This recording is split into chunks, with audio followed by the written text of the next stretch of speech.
寺田鈴子さん、当時37歳。当時は大阪に住んでいましたが、原爆が投下された後、娘を探しに広島に来て被爆しました。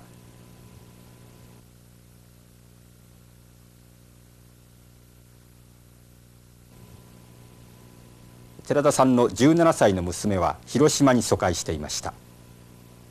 原爆投下後8日目に広島に入りました。寺田さんがやっと探し出した時にはすでに亡くなっていました。寺田さんは昭和46年入試被爆者に認定され、その後大阪府交野市原爆被害者の会の会長として平和運動を進めています。6月の12日に森の宮の自宅が空襲焼夷弾できれいに焼けました。ちいちゃんは大事にしてたものも宝物も焼けるし、服も焼けるし、学校の本も焼けるしで、本当にがっかりしてました。そのうちにね、ひょっと広島のおばちゃんのうち行きたい言い出したわけですね。ところが広島のおばちゃんというても今頃どこのうちでも配給で困ってる時にあんたを預けるわけにいかんので、それで我慢せないかん言うんですけど、もう行きたい行きたいしつこに言うので、ある日根負けして私電話かけたんです。そしたら妹の曰くに、うちでこの頃空襲が激しいし大阪は遠いので知らせてないけれど、2番目の赤ん坊が消化不良で亡くなって昨日お葬式をしたとこ。それでもう寂しいて困ってる時やから早速連れてきてほしいという電話でした。そしたらもうちいちゃんはそばで聞いてて嬉しい言うてとんぶり返して喜んだわけです。それで主人の会社にもお願いして6月の20日の日に主人が広島へ連れて行きます。本当に遠足へ行くような気分でバイバイ手を振りながら街角から消えていきました。それが親とこの最後の別れになるということは私も彼女も分かりませんでした。そしてそのうちにはがきが来て、毎日おばの家は平野町にありました。それで裏側が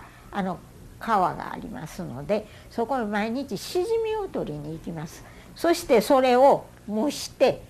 身を乾かして大阪へ送ろうと思って毎日女中さんと2人で取りに行ってますよ。はがきが来たわけ。はあ、よかったわ、これであの子も元気になるやろうなと思って安心しておりました。その時に突如広島に新型爆弾が投下されたいうラジオが知らせました。しかし新型爆弾何か分かりません。もうそれで記者が開通すれば必ず帰ってくるというような気持ちで、本当に安易な気持ちで待ってたわけなんです。そしたら10日の日に記者開通しました。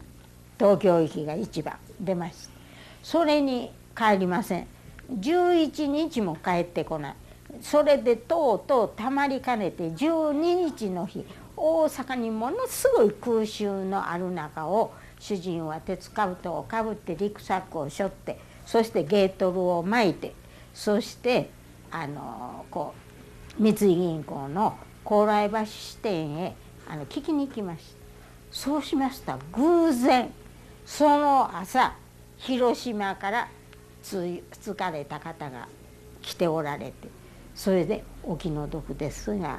徳村さんは出勤途上で亡くなりました。お宅のお嬢さんも家の下敷きで亡くなりました。奥さんはその日壁というところへ朝6時頃に出て行かれたので命は助かってます。それで毎日ご主人の死骸を探しに歩いておられます。ところが女中さんだけが防空壕の中で助かりました。という返事を聞いてきましたので、私はまさか死んでると思わんので、もうびっくりして、それから早速大阪駅へ切符を買いに行きました。行ってみましたらプラットフォームいっぱいの人なんです。広島の駅を降りました。降りて、そして改札口で切符を渡そうと思ってほっと下を見たらね、下がものすごい明るいんですわ。ほっと上見たら広島駅の天井半分なかった。よう壊れてたなと思いながら外へ出て、これまたびっくりしました。真正面に海が見えてます。それから二の島、こう三角形の島ですからすぐ分かりました。それから右には肘山、左にはエヴァの山並み、その向こうにが中国山脈がずっと見えて、なんときれいに焼けたなと思いました。木の葉を並べたように大怪我した人やらなんかが寝てたわけですね。そこへの前を通りました。通った時にちいちゃんはもう死んだいうことを聞いて言ってるんですって、覗く必要もないのに親というものは名前出てへんかなと思って見ました。ありません。それで顔をこうして覗きに行ったわけね。そしたらファッと私の足を掴んだものが、もう怖くて怖くてびっくりして、なんして見た10ぐらいの子供がお家連れて帰ってほしい言うんですわ。それでおばさんは今ちいちゃんの死骸を探しに来たんで、あなたのうちもわからんからおとなしく寝てたらきっとお父さんかお母さんが迎えに来るから我慢して寝てなさいね言うて、連れて帰って連れて帰って言うでしょ。もう怖いのと両方で握った一本ずつこうして離して飛んで逃げたと思ったら、その隣にいてた女の子が「お水欲しいお水欲しい」言うてた子がえらい静かになってるなと思って見たら、その子もすでに死んでました。そしたら兵隊が来て連れて行ったと見たら、こんなにね人間の形をした池になる。そこは体重、この人間の皮膚はつるっとむくとトマトの皮むいたみたいになって、ここで止まってぶらっとぶら下がります。ですからみんなこういう格好してる写真を見られたと思うんですけど、そこから体重がボタボタ落ちる。そうすると背中の下に池になって、そこへこんな大きな灰がもういっぱいやけどしたその赤むけの上へその灰が止まるわけ。熱い自分なんかそこへ卵を産んだらすぐウジになってその体の下へ落ちます。落ちてその女の子の死骸の後にはこんな大きなウジがいっぱいいてたのに、本当に寒気するように怖かったです。まあそういう思いして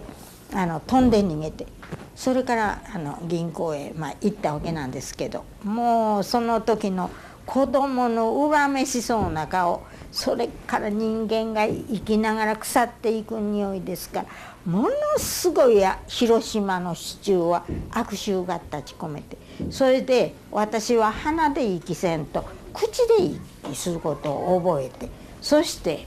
広島の町を歩きました。そして10日目だったと思うんですけど、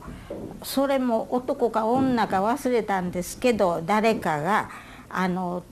徳村の奥さんやったら広島大学の先生の奥さんと仲が良かったので、それであそこのグラウンドの中におられるからあこで聞かれたら分かりますわ言うて教えてくださった方があった。まあその方にお礼言うたか言わんかを忘れたぐらい2人で飛んでいきました。そしたら昨日妹さんがお嬢さんのここの骨を持って下関帰られました。まあその一日のことで行き違いになって、それで死骸が防火用水のそばとそれから柱とその間に死骸があるからすぐ分かります言うてくださって、それで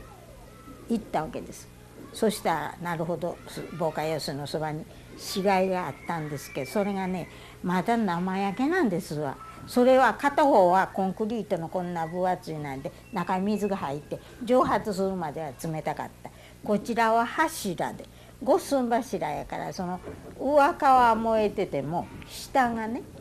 燃えてなかった。それですからじりじりじりじりと熱かったんでジュージュージューと焼けたんやないかと思います。ですからその時に私はせっかく助かった命、あとどうして使おうかしない言うた子供の何とお母さん怖い助けて言うたその声が私の耳へついて、お母さんつい助けてと言うて、本人が意識がなくなるまで訴え続かったであろうその声がもう耳について、かわいそうでかわいそうで涙はなんぼでも出ます。それから暑いので汗と涙とすすとで持ってった手ぬぐい真っ黒けになりました。それぐらい泣きました。それで主人はこの死骸を焼いて大阪へ持って帰る言うんですわ。それで初めの間一生懸命手伝うて持っている間にもう暑さで私が先ダウンして、それでもうせっかくあったけれどもこれとっても焼けきれんので、このまま帰ろうやないのと言うて主人に言うたわけです。そしたら主人がものすごい大きな声で「お前はそんな冷たい親か、それで帰るなら急いで帰れ!」言うて怒ったんです。それで私もまさか主人一人を放っといて帰るわけにいかんので、ずっと離れたとこで傘さして一人地べたに座り込んで待ってたわけです。そして汗は出るし涙は出るし「お母さんつい助けて」言うた声が耳について離れないの。そんでも泣き泣き待ってたわけ。そのうちに主人もきっとしんどなったんやと思います。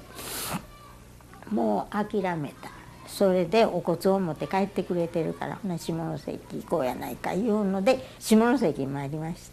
た。で下関でお仏壇の中にこんな小さい箱の中にハンカチに包んで入っておいた。ふったガラガラガラガラ言うんですわ。もう本当にこんな箱の中に入ってしもてと思ってまた泣きました。皆さんは82歳にしたらお若いと言われるんですけど、私は82年間の間体骨も肩もどこも痛めてます、年相応に。しかしお若いとおっしゃってくださるのは、私の体の中にあるちいちゃんはまだ17歳。これは決して年いっております。せっかく助かった命をあとどうして使おうかしらんと言うたその子供が今私の中で語り部として皆さんに知っていただく。そして原爆の話、それから反原発問題について被爆者の立場から絶対反対の運動に取り組んでいる今日でございます。